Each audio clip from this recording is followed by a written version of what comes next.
ഒരു കുറ്റവാളിയും രക്ഷപ്പെടില്ല. അതാണ് നമ്മുടെ നിയമം എന്ന് പറയുന്നത്. നിയമത്തിൻ്റെ പുസ്തകം എന്ന് പറയുന്നത്. അങ്ങനെ ഇരട്ട കൊലപാതകത്തിൻ്റെ കേസിന് നെന്മാറയിലുണ്ടായിട്ടുള്ള ഒരു 2 കുഞ്ഞു മക്കൾക്ക് മാതാപിതാക്കളും മുത്തശ്ശിയൊക്കെ നഷ്ടപ്പെട്ടതാണ്. നമ്മുടെ ചെന്താമരയുടെ വിധി ഇന്ന് വന്നിട്ടുണ്ട്. തൂക്കിക്കൊല്ലാനുള്ള വിധിയാണ് വന്നിരിക്കുന്നത്. വളരെ സന്തോഷം. എല്ലാവരും ആഗ്രഹിക്കുന്ന, അർഹിക്കുന്ന അടിപൊളിയായിട്ടുള്ളൊരു കാര്യം തന്നെയാണ്. അപ്പോൾ ഇങ്ങനെയുള്ള ആളുകളെയൊക്കെ കൊണ്ടുപോയി തീറ്റി പോറ്റി ഇങ്ങനെ രക്ഷപ്പെടുത്തിയിട്ടൊന്നും ഒരു കാര്യമില്ല. ഇവർക്കൊക്കെ തീറ്റ കൊടുത്ത് വളർത്തിയിട്ട് എന്താ കാര്യം?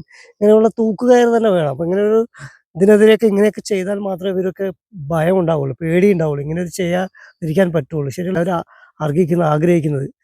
ഭയമില്ലാതെ ജീവിക്കണമെങ്കിൽ, ഭയപ്പെടാതെ ജീവിക്കണമെങ്കിൽ ഇങ്ങനെയുള്ള തെറ്റ് ചെയ്യുന്നവരെ കൊടുക്കേണ്ട ശിക്ഷകൾ ഇങ്ങനെ തന്നെ ആയിരിക്കണം. അല്ല ജയിലിൽ കൊണ്ടുപോയി ഇട്ടില് ഫുഡും നല്ല ആംബിയൻസൊക്കെ കൊടുത്ത് അവരെ വളർത്തിയിട്ട് എന്താ കാര്യം? അവർക്ക് കൊടുക്കേണ്ട ശിക്ഷയാണ്. നല്ല അഭിപ്രായം, നല്ല പിന്തുണ, നല്ല നിയമവ്യവസ്ഥ. എന്തായാലും തൂക്കുകയറ് കിട്ടിയതിൽ വളരെ സന്തോഷം.